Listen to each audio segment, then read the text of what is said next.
Hey guys, it's Searden, and today we're doing a review of the Nerf Vulcan EBF-25. So the Vulcan is an end-strike blaster that was released in 2008, and as you can tell, it's a really big blaster. And it's going to take a long time to go over all the features of it, so we're going to break it up into segments. So the Vulcan used whistler darts here, which are just a type of dart that makes a whistling sound when you fire them, and they've also got a bigger tip, so they're not actually compatible with clip system blasters.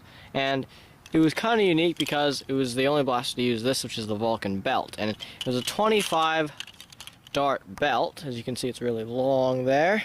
We've got a few whistlers loaded up into it, and there are actually lots of different types of belts. This is the first type, I believe, because it's got two gray end pieces.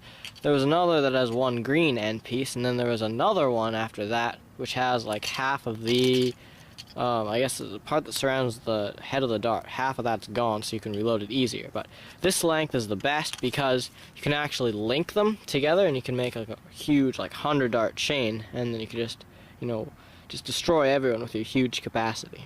So the Vulcan stores the 25 dart chain into this, which is the Vulcan Ammo Box, and it's removable, thankfully. And as you can see here, just gotta open it up. It's just your average ammo box. It's kind of hard to reload when it's not on the blaster, but you just got to take your chain here. You just kind of drip it in like that, and then you put this end into the actual blaster. And it's detachable. You can, I guess, find more of them if you have more Vulcans, and I guess use them as a quick reload, but might be better to just get a better box system and just have a giant chain.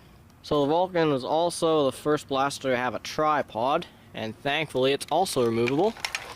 You just pull on that, these little two things, like a giant tactical rail thing, and if you didn't want to use it, you can fold it up on the Vulcan, but just your average tripod, and you can use it to like steady your shots, so just use it like a turret or something. And it was pretty cool. So now we've got the base Vulcan, and if you didn't know about electronic blasters, they're really heavy because it's got 60 batteries in there plus all the internals. And then once you get like this and a chain and the ammo box, it's just probably one of the heaviest blasters that I've ever used. And it's really very bulky too. And that's why the Stampede, in my mind, is better, because it's like a more compact Vulcan. So to fire the Vulcan, first you gotta choose whether you're shooting in full auto or just single fire, and that was the cool thing about the Vulcan. You could actually choose if you wanted to do that. So it's got an on-off switch. I'll turn it on for now. It's got a nice connector there, and then there's just a trigger, and whatever mode you have it set to, pulling the trigger makes it fire. And you can see there. This one doesn't have the best batteries in it, but won't affect the range. It's just the rate of fire. And so if you all wanted to single shot it, you just turn it to the off position and use this bolt here to prime it. Didn't seem to advance that time, but that's one of the main issues with the Vulcan. Oh, now it advances. But there you can see, it shoots fine without batteries, which is a main advantage of the Vulcan. So this next section here is the area where I guess it's the breech. So you've got your chain here, and as it shoots, it'll advance along, hopefully. And then each time you shoot, it'll just advance to the next chain and so on until you're out, and then just launches the chain out like that. And so it's a helpful area. One thing to actually make your Vulcan shoot farther is, or not farther, but more consistently, like it won't jam. You just hold down this breech cover, and so it won't jam as often. And then of course you got the carrying handle here if you're just gonna not use it on the tripod. And then of course it's got the extremely tactical flip up sight, which doesn't even want to stay flipped up for some reason, so may not be the most helpful. And then you got a barrel, but that's not an attachment point for any barrels, so it's kind of a shame. Then you've got 3 tactical rails there, a sling attachment point here, another one on the back, and I believe that's it for all the tactics. So that's it for the overview of the Vulcan. Now moving on to the range test. Hey guys, it's Tom, and today we're here at the range to range test the mighty Vulcan EBF-25. So first we're just going to be starting off with shooting its stock whistler darts. Just look like this. They're what it came with. And we're going to be doing flat shots by bolt action, so not using batteries. And then we're going to shoot some with batteries. Starting off with flat shots, let's go.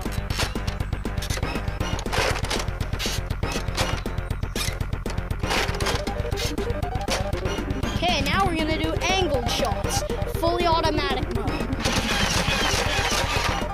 Okay, or I meant flat shots. Now we're going to do angled shots, just the normal mode.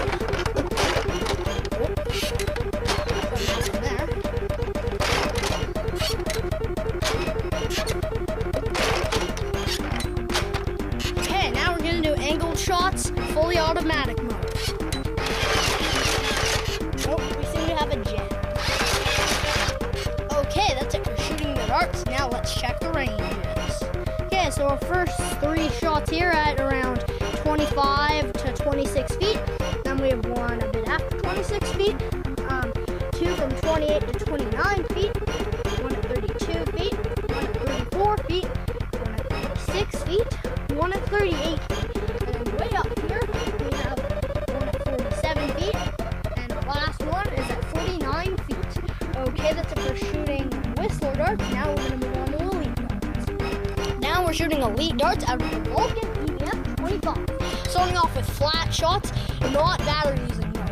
Let's go.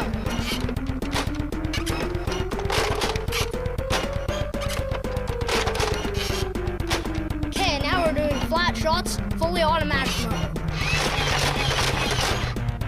Okay, now we're doing angled shots, not full auto mode.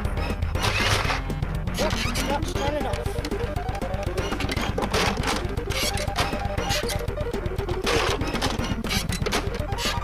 We're doing angled shots, full auto mode. Yeah.